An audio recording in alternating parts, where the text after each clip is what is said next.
Welcome to another edition of What's at Stake, a Penta podcast. I'm your host, Bryan. In today's episode, we'll take a bit of a trip around the globe and recap what was an eventful month for businesses, activists, and policymakers. We'll take a particular focus on climate discussions that happened at both the G20 summit and COP27, the UN's annual climate change conference. We'll discuss a little bit about what did or maybe didn't happen at both of those events. And I think without a doubt, we'll probably land back in DC to get our guests' view on how the US midterm elections, with Republicans set to take control of the House when the new Congress comes into session in January, brings for these discussions, the scrutiny that likely follows for a lot of businesses, climate and sustainability efforts. So joining me today to discuss all of this, I have Stratton, Kirton, and Jonathan Graffeo, two managing directors here, as well as Matthew Robbins, a longtime behind-the-scenes podcaster, but making, I think, his second or third appearance. He's a senior associate with us and has done a lot of work on these issues. So Stratton, Jonathan, Matthew, thanks for joining. Thank you. Glad to be here. You got it. Let's jump right into COP27. Stratton, I know you touched on this a little bit in one of our previous Macrocast episodes, but pretty low expectations headed into the conference, and I don't think the conference exceeded those expectations. So what's your view on how things went? I think that's right. I think going into COP27, a lot of people had pretty low expectations and were intentionally trying to set low expectations. Part of it was coming off of COP26, where lots of promises were made. So maybe people were never going to quite hit, what they had promised before. But I think we saw some movement towards the end to try to save momentum from it. You saw the new UK Prime Minister, you saw President Biden make an appearance, and then. Right. The negotiations went on 36 hours after the end of the conference to try to get an official communique out of it.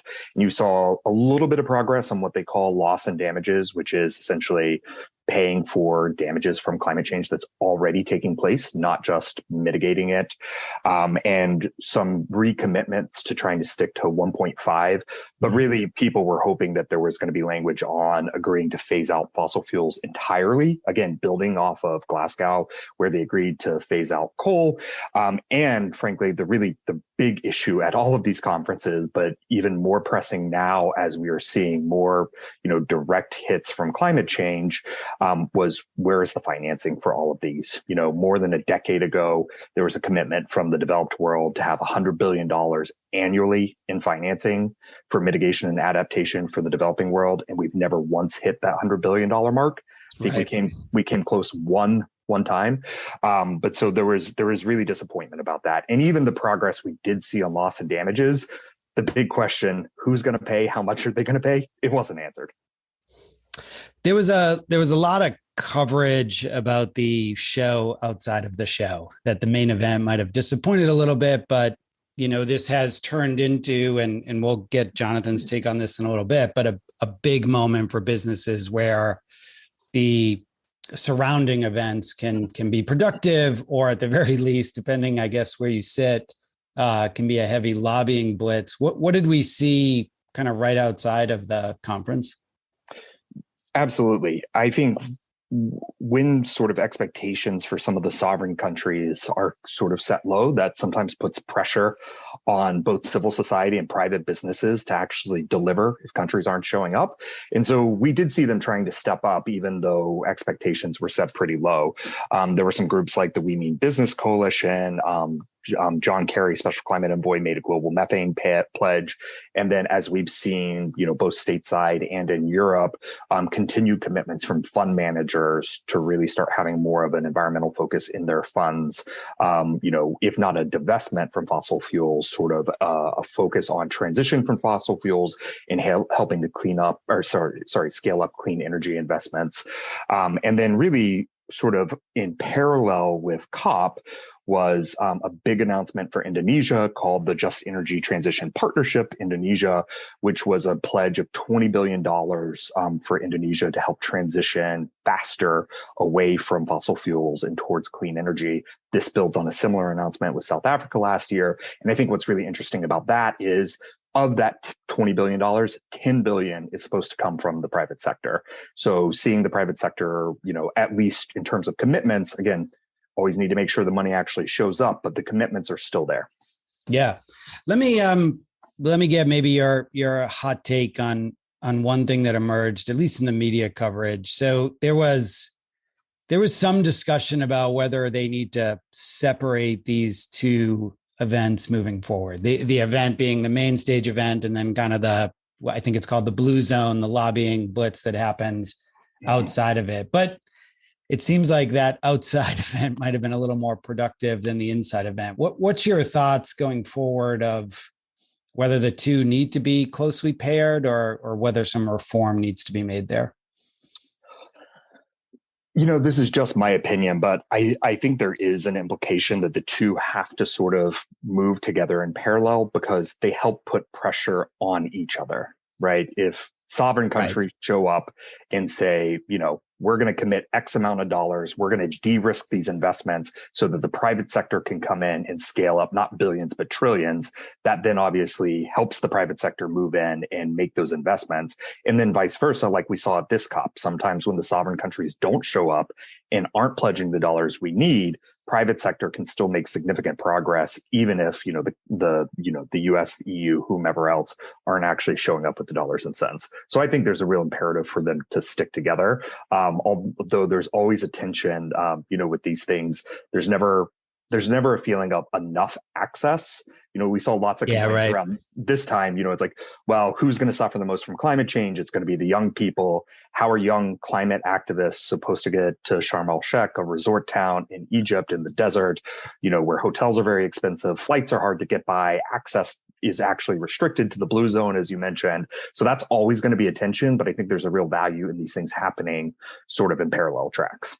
Yeah. And I definitely, I mean, personally understand some of the criticism of, the Saudi Arabia pavilion being something crazy, like 10 times the size as some of the other developing countries, and get that. But especially on the business side of it, I'm with you with so much being asked of the business community to step up financing and other issues, having some kind of voice around these events makes a lot of sense for these companies.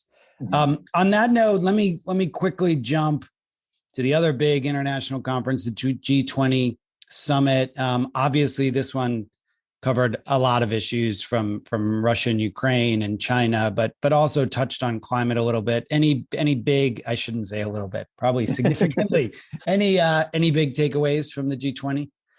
I think the big takeaway from the G20 is similar to COP27. Expectations were set low. The US and China are members of G20. Russia's a member of G20. There was an expectation that between Russia's war in Ukraine and the tensions between the US and China, that sort of the global multilateral system was going to not fall apart, but just not work. Like the expectations were set that we wouldn't get what's called an official communique, endorsed by all the G20 members.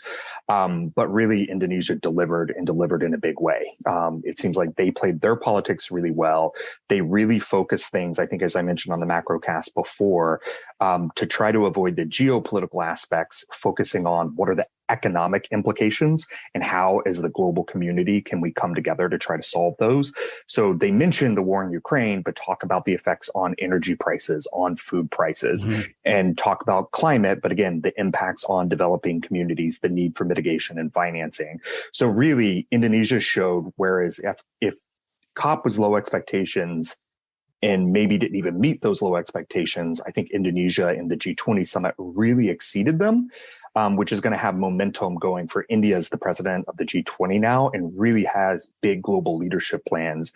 As we've seen, they're increasingly thrown into the conversation of if you're going to have diversification in your supply chain away from China, whether it's China plus one or moving out of China entirely, India is going to be part of that component. And then obviously Yeah, just the size of their economy and population means they're going to be a major player too. And now they sort of have this spotlight on the global stage at a time when the importance of the G20 was sort of rescued and reaffirmed by Indonesia. Yeah. I want to get back to that in a second, but let me first maybe I'll start with you, Stratton, your take on the US here, but others jump in. So, I mean, obviously Biden went to COP27 and Kerry had his big role. And at least from my view, they went in there with a little bit of momentum, having passed the Inflation Reduction Act, which in this sense, the name makes, no sense because really it was a pretty historic investment for the US in fighting climate change. And I think is widely being considered like the US finally or significantly, I should say, stepping up on this front. But that wasn't quite the reality, right? There's some big issues around how the EU views that legislation. We've got the president of France coming over this week to have a little heart-to-heart with Biden on some of those provisions around EV batteries. I mean, how was the US delegation received over there? How are they coming out of both of these conferences? So I would say at G20, there was a pretty good reception. As we saw, one of the most important things that happened there was Biden and Xi had a side meeting around the Leaders Summit, which was the first time that they had met in person, maybe ever, but certainly since COVID.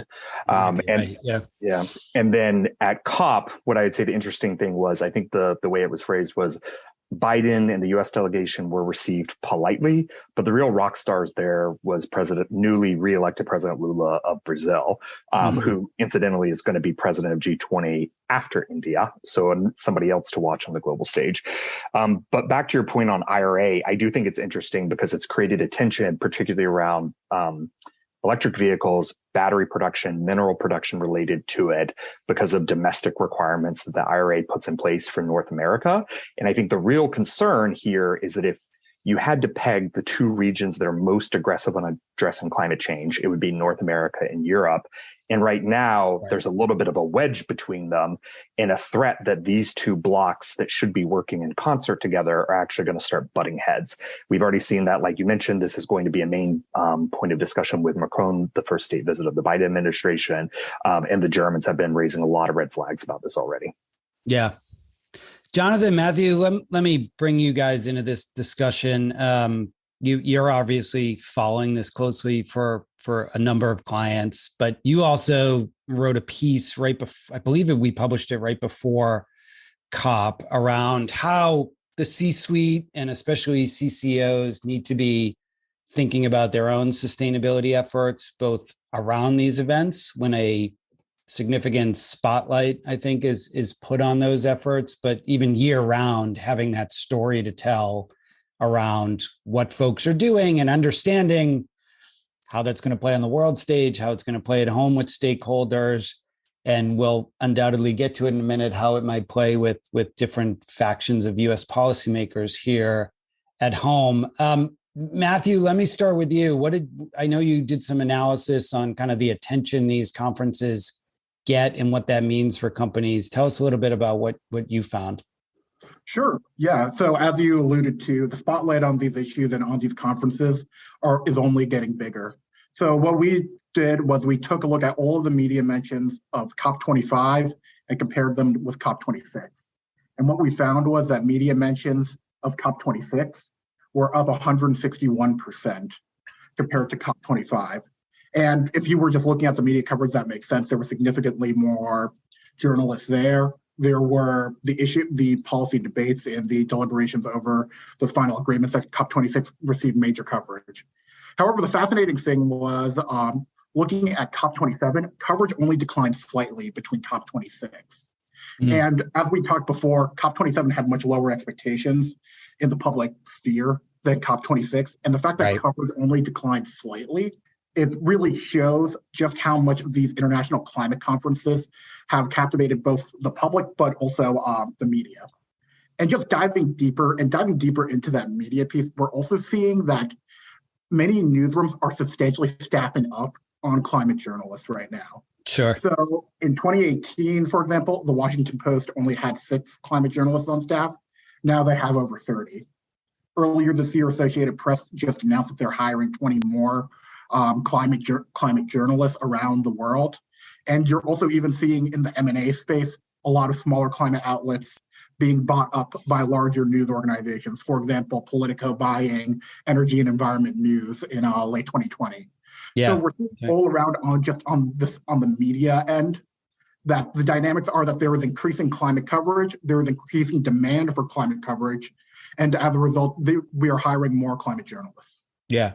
Let me ask you, so that obviously syncs up with, a lot of what we are reading in that media around the lobbying blitz. I hate to call it a lobbying blitz, but the business activity, the activist activity, the advocate work around these major events. And we've said it a few times that the spotlight that these events kind of put on these issues, but really how these are coming, and I would say this is a trend for a few years, but longer term, year-round kind of issues that businesses are talking about to their stakeholders. We've heard from a number of CEOs that, the first thing new hires want to see is not their personal benefits, but the sustainability report of the company. Anecdotally, this is just getting so much more attention. I'm curious what you found there on the political side of things. Obviously, huge difference in what can be done about climate change, but I think you found at least somewhat interesting stuff in terms of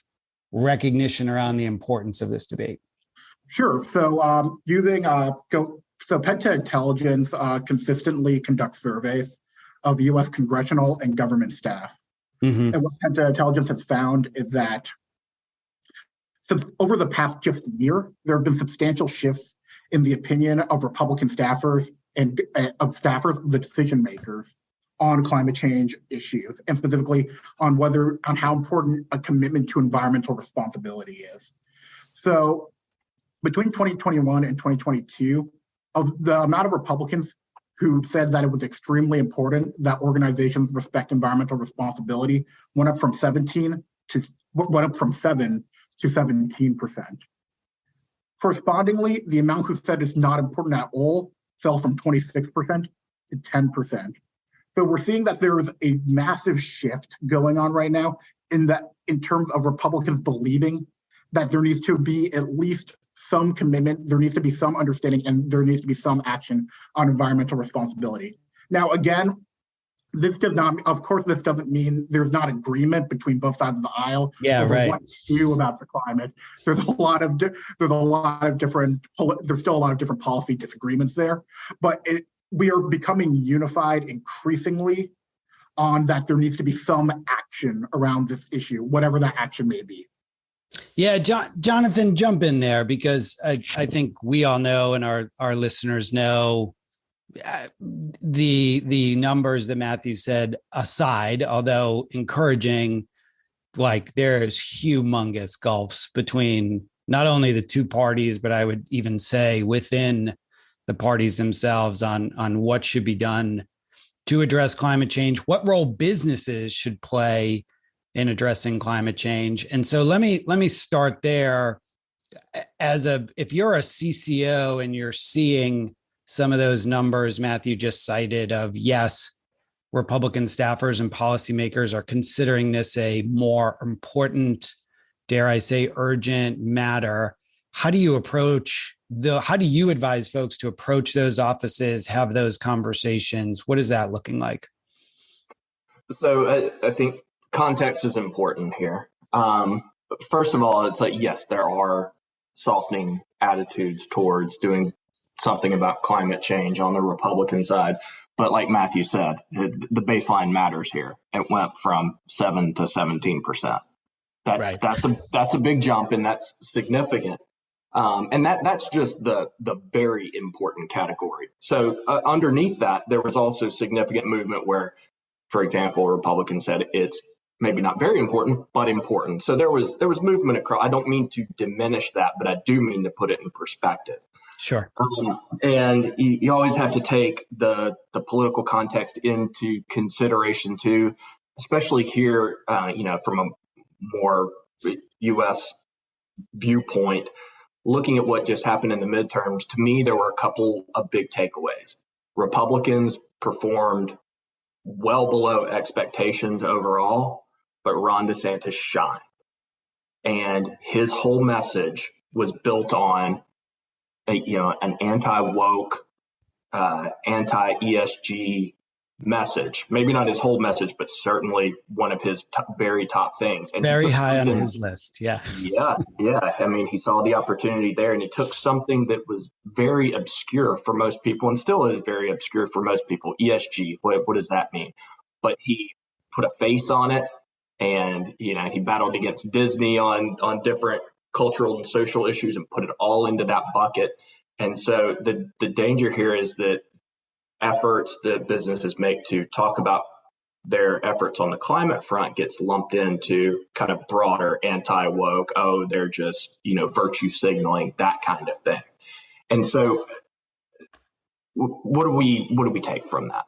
What I would take from that is, I think that Republicans, as long as it's businesses coming across and it does kind of seem preachy and virtue signal for lack of a better term, that's not going to come across well. However, Republicans would always say, you know what, your businesses, your obligations are to your shareholders. Let's get back to basics here. And so if businesses will talk more, I certainly don't hear businesses talking enough about their efforts on these fronts and how it is good for business, what it means for the long-term viability and profitability of their business, of their shareholders. Another key aspect that you talked about is talent. To remain competitive in today's global environment, you've got to be able to attract and retain talent. And our survey shows that 4/5 of prospective employees view this as very important. They want to know that the people that they are working for are showing some responsibility on this front. So you can take those things back and talk about how if you're talking either to Republican offices or just more generally having a more balanced message about, it's like, if you believe that this is good for business, talk about it, show it. If it's good for sustainability long term, if it's good for attracting and retaining talent, similar numbers on the customer front that we picked up. It's not just 4/5 of right. prospective employees who think it's important. It's the same numbers in terms of customers. So Republicans have long said, your responsibility is to your shareholders. We would take a broader view and say your responsibility is to your stakeholders, because they all impact your ability to perform and the viability of your organization long term. So draw those things out and show how how your actions are meaningful, not only to your core business model, but to all the stakeholder groups who make it work. Let me let me put you on the hot spot and press you a little deeper there, because obviously we all agree with that, and that's a lot what we do talk to our clients about. How do you mentioned DeSantis? How do you advise clients to balance that, right? Having those proactive conversations, making their business and economic case to Republicans or Democrats. There's plenty of tough pressure on the far left of the Democratic Party as well, in an environment where I think we're divided government's going to lead to a lot of investigations. The 2024 race, I think we're going to see a lot of folks try to copy DeSantis's playbook. And you're already seeing things like former Vice President Mike Pence went after BlackRock around some of their ESG investments. McHenry's made this a priority as he takes over the House Financial Services Committee. You're seeing legislation in different states that, despite the argument that businesses may be making, I think politically they see a win and are going to go after some of these companies pretty hard. How do you kind of square those two for companies? The perception, I think, is that a lot of these guys come out and they're speaking, we've all got to do this, and it almost just comes off as kind of preachy, and we're leading the way on this, and you should do your part too. Keep it to why you're doing what you're doing and why it matters to your business, to your stakeholders. And especially put it in context. To me, the most powerful word in all of politics always has been and always will be jobs. And as we stare in the face of a possible another downturn where the inverted yield curve is sending off alarm signals. We've still got a tight labor market right now, but who knows how all these things change going forward. But it's a good point. If you can make the case that, that it is good for economic growth, for long-term sustainable economic growth, if you can make the case that it is good for job creation, if you can make the case that it is good for helping, to attract and retain talent and to help them climb the income ladder, if you can put your actions in those contexts and show, hey, look, I'm not telling anybody else what to do, but here is what makes sense for us, and we're trying to, deliver for our shareholders. And we're trying to make sure that long term, we're going to be profitable. And that's how we believe. That's what our analysis, that's what our data shows. Mm-hmm. That's why we're doing these things. So, this isn't some, we're not, we CEOs are not trying to take the place of politicians and say everybody should be doing this. But I'll tell you what, here's why it makes sense for us. And I think if you can put it like that, then it's kind of hard for a politician to come back and be like, and say, well, no, you shouldn't do those things when you're talking about economic growth and job creation. Stratton, you look like you had something to jump in on there, but please. No, I was gonna say agrees totally. 100. Always agree with Jonathan. I think what I think what I heard both Jonathan say and you say, Bryan, is that oftentimes, and I fully agree with this, you hear people talking about the E in ESG as if it's in a silo. Yes. Instead of how it actually connects to their broader business. We were talking about, the recruitment of talent aspect as, that falls into the S. We're talking about long-term profitability of the business. If you think about a focus on environmental issues, not just carbon reduction, but, can prevent long-term things like, if we're looking at what is our sustainability plan on chemical use or on, our waste products, that can prevent long-term cleanup efforts that are cost to the companies down the road, that falls into the G category. And it's really, I think we need to stop thinking about these are useful people put these in useful buckets because it's easier to think about that way. But I think when people are explaining it to external stakeholders, like Jonathan was saying, they really need to talk about how it connects to every aspect of their business. And then it's not just over in this little bucket where we're doing it just because it's a nice to have that we like to point to and pat ourselves on the back for. Yeah, and maybe to put a finer and perhaps crass point on this one, Bryan, it's like, I think the perception probably among a lot of Republicans is looking at these businesses and being like, you know what, you're just blowing the political winds. You're carrying the water of Democrat politicians. They can't get it done, so they're leaning on you. And, you're out there talking, on these altruistic terms and all this good stuff. That's why I come back to, it's like almost take kind of the more, the perspective where it's like, no, we're doing this because it's good for business. It's good for jobs. It's good for growth. So Jonathan, on that point and maybe coming back full circle to the events of this past month and the paper you and Matthew and Camila on our team wrote, you ended what I think was some good advice on really three things that if you're sitting in the comm shop of one of these businesses that either may face scrutiny or has a CEO out there talking about these issues or is actively involved in something like a COP27, they need to be prepared. Talk us through those three steps. And I think at that point, we'll probably be out of time, but I want to make sure we cover that. Yep. It's not that you may face scrutiny, that you're going to. The numbers that Matthew hit earlier, we're going from 161% increase that he mentioned. It takes it from, I don't know, he'll correct me if I screw this up, but like 10,000 mentions up to nearly 30,000 mentions.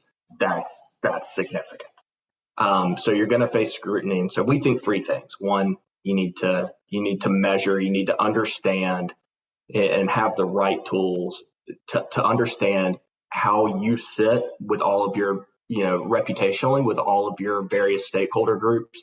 What are those relationships like? How are you communicating what's important? Being able to understand how you sit versus your peers in the industry, and having the context to understand how your industry sits for vis-a-vis other industries on issues like that.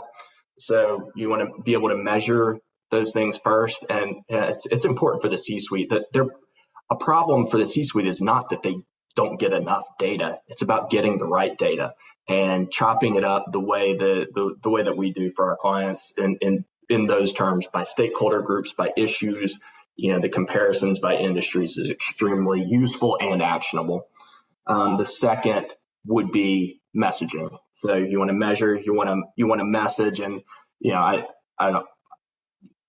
messaging is all about, it's the stuff that we were talking about earlier. How are you putting what you're doing in context, and how are you explaining the why behind it? Not just the what, but the why is very important. And I think people gloss over that too much. And then the third would be to monitor, being able to understand where the conversation is, what kind of momentum that different issues within the environmental bucket are, have, and how that changes as we approach big global summits like COP. Having an understanding of the flow and the timing and kind of how the conversations are evolving is extremely important to know how to message and how to fit in. So it's those three things, 3 M's: measure, message, monitor. Jonathan's 3 M's. I like that. Unfortunately, I think we're out of time, but I appreciate those thoughts, and it's a great paper. If folks want to go take a read, we'll include it in the show notes. And Stratton, Matthew, thank you as well for joining us and your takes on both the analysis and the events of the last month. For all of our listeners, thank you for tuning into another episode of What's at Stake. Please like, subscribe, and follow us wherever you consume your podcasts. And you can follow us on Twitter for any more updates at Penta GRP. As always, I'm your host, Bryan DeAngelis, and we'll be back next week with another episode.